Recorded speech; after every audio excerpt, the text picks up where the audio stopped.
por ser uno de los críticos, lo llaman críticos de la metafísica. Pero lo que interesa de todo esto es que cuando Hume critica la metafísica, no va solamente a poner en cuestión o a desechar esas entidades o esos seres que son como totalidades, que son como el yo, como el mundo humano o como Dios, ¿no? Que es como el paradigma de ser que todo el mundo se da cuenta que requiere de la fe nuestra para afirmar su existencia, ¿no? Nos pasa que con Dios todo el mundo se da cuenta. Pero lo que va a mostrar Hume es que la misma fe es necesaria para creer en Dios que para creer en el yo, ¿no? Como en mi alma, en la identidad personal. Pero no solo eso, sino que la misma fe hace falta para creer en la causalidad en la que se basa toda la ciencia.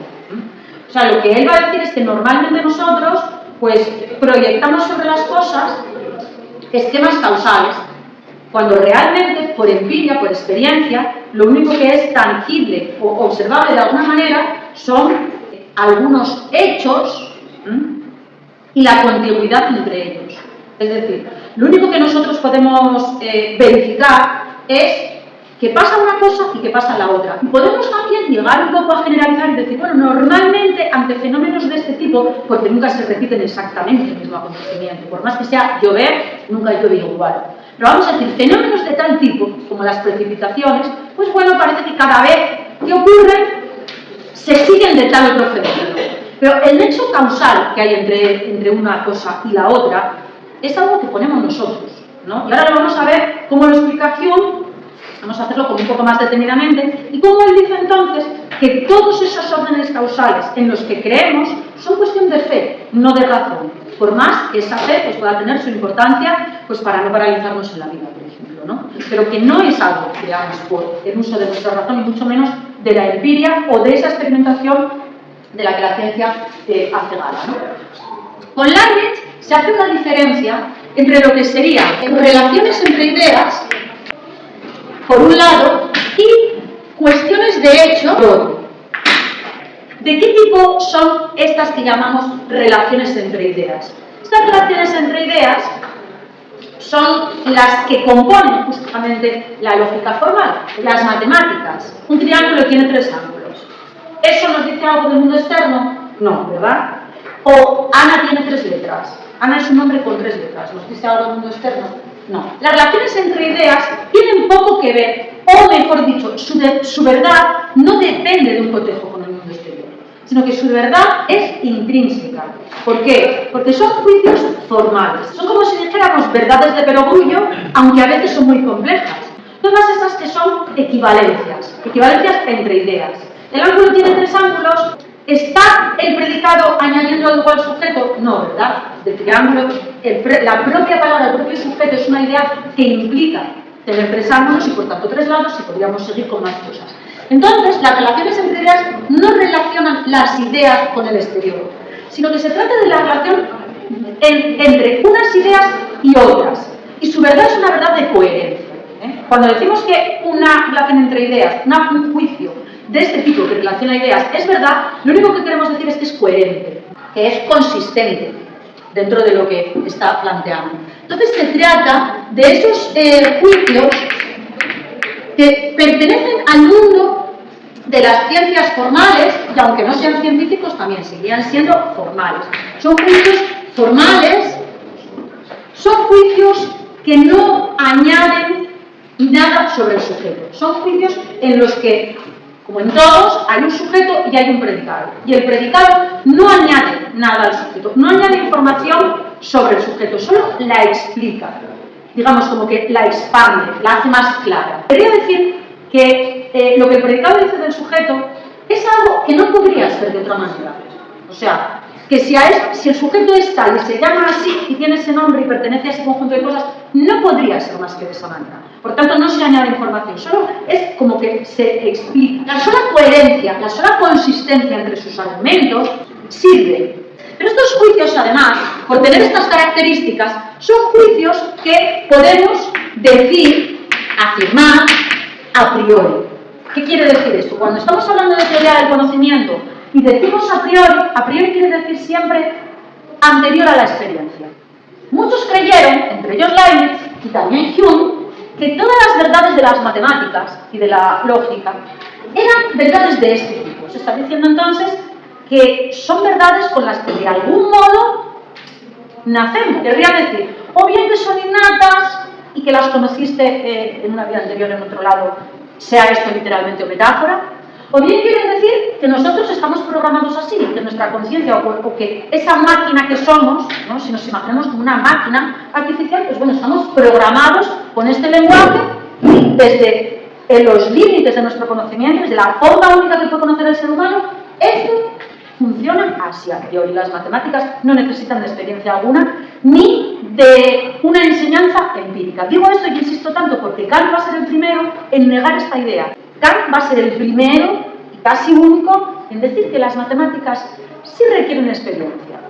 Sí requieren experiencia no porque sus afirmaciones sean afirmaciones empíricas, sino porque sus afirmaciones son sobre el espacio y el tiempo, que son las condiciones nuestras para experimentar. Pero que si no hay una experiencia sobre la que proyectarlos, es decir, que si nosotros no tuviéramos experiencias diversas, que nos dieran cuenta de que el tiempo va pasando, que nos dieran cuenta pues, a base de la sucesión de unas cosas y otras, es como que perderíamos esa noción del tiempo. Si no nos pasara nada y nos ponen encerrados delante de una pared blanca y no nos dejan ver otra cosa, que habría un momento en el que esa noción de tiempo, que nos parece tan intuitiva, dejaría de serlo. No sabríamos si pasaron 3 días o 5 minutos. Entonces lo que quiere decir Kant no es exactamente, no es que las matemáticas nos hablen de objetos de la experiencia, pero sí de aquello que necesitamos presuponer para tener experiencias. Porque podéis tener experiencias fuera del espacio y del tiempo. ¿Tuvisteis alguna experiencia que no sea en un lugar y en un momento dado? No, aquí no. Entonces, por eso él va a decir que, de algún modo, las matemáticas no son tan, salvo algunas cuestiones aritméticas básicas, no son tan nada más relaciones entre ellas. O que, por lo menos, sin experiencia, no podríamos ponerlas a funcionar. No llegaríamos a esa noción ni a esas intuiciones. Pero vamos a volver otra vez a Leibniz, que seguramente si profundizáramos en él veríamos algo parecido, pero como lo vamos a ver así un poco por encima, solo para introducir esta clasificación sobre Hume, vamos a simplificar un poco. Relaciones entre ideas pueden decirse a priori de la experiencia. Ya veremos cómo Kant critica esto de esa manera que estamos viendo. Cuestiones de hecho, que así las va a llamar Hume. Cuestiones de hecho, sí, son acontecimientos en los que se está relacionando lo que decimos con algo que supuestamente está ocurriendo. Y por tanto la verdad o la falsedad de eso que decimos ya no es simplemente una cuestión de coherencia, ¿no? Porque estamos afirmando algo sobre el exterior, ¿no? Estamos diciendo que algo está ocurriendo. Aquí sí podemos hablar de verdad o falsedad, no ya en el sentido de coherencia, sino en el sentido incluso que nos lleva hasta la moral, incluso de si es cierto la información que nos están dando. Cuestiones de hecho entonces sí que ya relacionan lo que se dice con algo que ocurre afuera. Entonces aquí ya no se trata de juicios formales, son juicios sobre que ligan el lenguaje y la realidad y en los que el predicado sí añade información sobre el sujeto. Ya no nos dice el triángulo tiene 3 ángulos, ya no nos dice que el nombre Ana tiene 3 letras, ya nos dice que alguien particular que se sienta aquí a la derecha se llama Ana y que es astronauta y que trabaja en la NASA y al mismo tiempo estudia química inorgánica en Harvard, ¿no? O sea, sea cuestión de ciencia o no, o sean verdades simplemente de hecho, que en principio es con las que nos movemos casi todo el tiempo, pues son verdades que tienen que tener como una especie de reflejo afuera. O sea, son verdades solo si realmente, más allá de lo que se está diciendo, tienen un correlato externo. Y se añade una información, porque ninguna Ana que tenga tales años y que haya nacido 2 años, no sé qué, tiene por qué ser de la NASA, ser astronauta, es decir, no va en la esencia de esa persona, de ese objeto concreto, ser todas esas cosas, no tendría por qué. Entonces aquí se añade información. Bueno, en Hume lo vamos a llamar también así, relaciones entre ideas y cuestiones de hecho. Vamos a ver cómo a Hume le sirve esto para hacer para dejar hilvanada la primera crítica sobre la metafísica. Dice, bueno, dentro de las relaciones de ideas nos encontramos con las matemáticas y con la lógica. Y dice, esas ideas que son a priori, esas relaciones entre ideas, juicios, ideales, formales, que son a priori, dice, son siempre verdad, pero a costa de que no nos enseñan nada sobre la naturaleza, nada sobre las cosas más acuciantes de la vida. Las matemáticas de por sí nos ofrecen juicios ciertos a costa de que no nos dicen nada sobre el mundo. Por tanto, no hay riesgo ninguno. Y las cuestiones de hecho, sí, pero entonces requieren de la empiria. Las cuestiones de hecho, sí nos dicen algo del mundo, pero podemos creer en ellas, podemos creer en aquello que depende absolutamente de la empiria, depende de la observación. Entonces aquí es donde abre Hume el problema. El problema de Hume es el problema de la subjetividad y de la empiria, y del empirismo, de hasta dónde llega la experiencia. Y entonces aquí decimos, ¿dónde se abre el problema? ¿Es posible la experiencia? Pero sobre todo, ¿es posible generalizar la experiencia? Está claro que yo puedo tener una experiencia de 1000 tipos, y vosotros también, pero ¿puede generalizarse una experiencia? ¿Podemos decir que siempre que ocurra tal cosa va a ocurrir tal otra? Es decir, podemos predecir fenómenos empíricos, físicos, pero además los podemos predecir con total rotundidad. A partir de Hume, las expectativas científicas y de conocimiento en general se limitan mucho. Y también lo que hace falta entender de Hume es que criticando esos conceptos de la metafísica, como es la causalidad, los sistemas de causalidad, también y al mismo tiempo pone un poco en jaque a la ciencia. O por lo menos, por esto no quiere decir que él crea que la ciencia no vale para nada. Lo que quiere decir es que es limitada y parcial. Y gran parte de sus elementos son proyectados por nosotros y por nuestras costumbres y por nuestra forma de experimentar el mundo, pero que no llega a los fenómenos, no llega a desenvolver la verdad íntima, ¿no?, de los fenómenos, ni es posible hacerlo.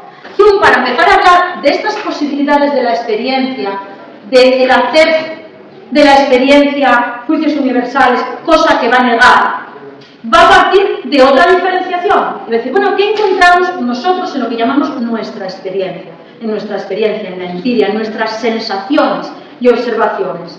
Incluso, que es lo mismo, por eso digo que no es tan distinto hasta aquí de Descartes, en nuestro contenido mental.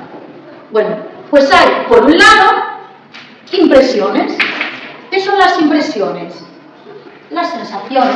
No, las sensaciones, vamos a considerar las sensaciones más simples.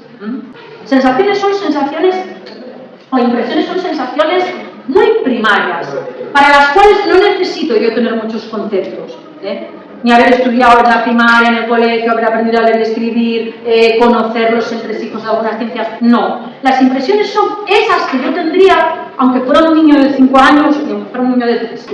¿Hicisteis alguna vez ese examen que hay para comprobar el daltonismo? Son también círculos de colores. Al final, ¿qué número hay? Pues ninguno. Lo que hay es puntos de colores, como en un cuadro impresionista. Porque el número que tú ves es porque tú estás uniendo esos círculos pues por gamas de color, ¿verdad? Pero, ¿y por qué tenemos esa tendencia a unir cosas que no tienen sentido para que para nosotros tengan sentido? Porque aquí es verdad que cuando hacéis esta prueba enseguida veis un número. Siempre estamos eso, como uniendo las cosas proyectando una línea invisible que no hay, para que las cosas tengan un sentido para nosotros. Y esto es lo que quiere analizar. En plan de, no estaremos siempre haciendo eso. Lo que hay realmente es impresiones, pero las impresiones son simples. Las impresiones son un color, un sonido, no una unión de que entonces componga un poema. Un poema o una canción no nos produce una impresión. Para eso ya hace falta mucho más. Un poema, una canción, no lo estamos disfrutando solo desde nuestras impresiones sensoriales. Para disfrutar una canción quiere decir que conoces el idioma, que tienes un montón de experiencias antes de que tú la entiendas, ¿no? De que la entiendas como canción, de que captes el fraseo, de que captes el ritmo, de que antes de que te guste como canción, tienes que haber pasado por muchas aprendizajes de la vida. Las impresiones que hay ahí es un sonido, una nota, luego otra, es decir, cosas que ni siquiera provocarían un placer de por sí, ¿no? Sino sonidos, colores, cosas básicas. Experiencias, pero siempre con ese asterisco. Es muy importante para Hume que no confundamos la experiencia, el dato empírico, con lo que a veces confundimos con experiencias y ya son relatos de las cosas. Esto es muy importante para la filosofía actual, la contemporánea. No es cierto, repito otra vez, que hay veces que contamos algo que en realidad ya es un relato, ya no es una experiencia, lo contamos como, eso es empírico. Cuando nosotros contamos que salimos el sábado pasado, que salimos con no sé quién, que fuimos a no sé dónde, que fuimos a tomarnos vinos a no sé cuál, que luego vimos a este y al otro, ¿eso es una experiencia? No, eso ya no es una experiencia. Todo ese hilo de cosas ya no es una experiencia, no solo porque pasó el tiempo, sino porque para captar ahí algo con todo ese sentido de la cosa es un relato que hacemos sobre la experiencia. No quiere decir que no hayamos tenido una buena experiencia, seguramente tuvimos un montón de sensaciones en todo ese tiempo, algunas que nos pasan hasta desapercibidas, y lo que hacemos es un relato de ellas, una interpretación de ellas. Las impresiones son como los puntos de los cuadros de los impresionistas, como los puntos. ¿Qué otra cosa encontramos? Ideas. También en nuestro contenido mental, en nuestra propia observación, tenemos ideas también. ¿Y qué son las ideas? Pues ahí es donde dice Hume. Las ideas son huellas que dejan las impresiones. Las ideas son huellas que la experiencia, la pura experiencia de las impresiones deja a su paso. Como quien dice, traumas, pequeños traumas que la experiencia va dejando. Las impresiones son en el momento, aquí y ahora. No hay impresiones del pasado. De eso ya no hay impresiones. Las impresiones son aquí y ahora. ¿Y qué dejan? Dejan una huella. Dejan una huella. No vamos a decir que esa huella responde totalmente a la experiencia o no. Vamos a hablar de un momento. Esas huellas son huellas como menos vivaces, palidecidas, una especie de recuerdo, ¿no? Que nos deja impreso. Esas impresiones, se llaman impresiones también, porque nos dejan impresa una huella. Y ya nosotros con esas huellas, ¿qué hacemos a veces? Recomponerlas en forma de relato, moldearlas, darles un sentido. No es verdad, para esto nos sirven también mucho los sueños, no es verdad que cuando soñáis, luego es difícil de relatar, en parte porque se nos va olvidando a lo largo del día. Pero también resulta que aunque sea según nos levantemos, no pasa que es difícil de relatar porque las sensaciones a veces son muy vivas de ese sueño, pero no tienen un sentido ni para hacer una frase que dices, a lo mejor te impactó el sueño. Es que soñé como algo que y no sabes decir ni una frase. Tú tienes como en el cuerpo, ¿no? Una impresión, unas sensaciones, pero que no encuentran verbalización posible, ni siquiera, porque son impresiones mucho más puras. Y entonces ya cuando intentamos contarlo, tenemos que modificarlo mucho. Entonces voy a contarlo y te inventas un poco, porque si no, no hay forma de contarlo. Bueno, esa intención de que y nuestras sensaciones no serán todas así, como esos sueños que no sabemos contar. Entonces, bueno, nos los inventamos un poco para que encajen en palabras que sean transmisibles.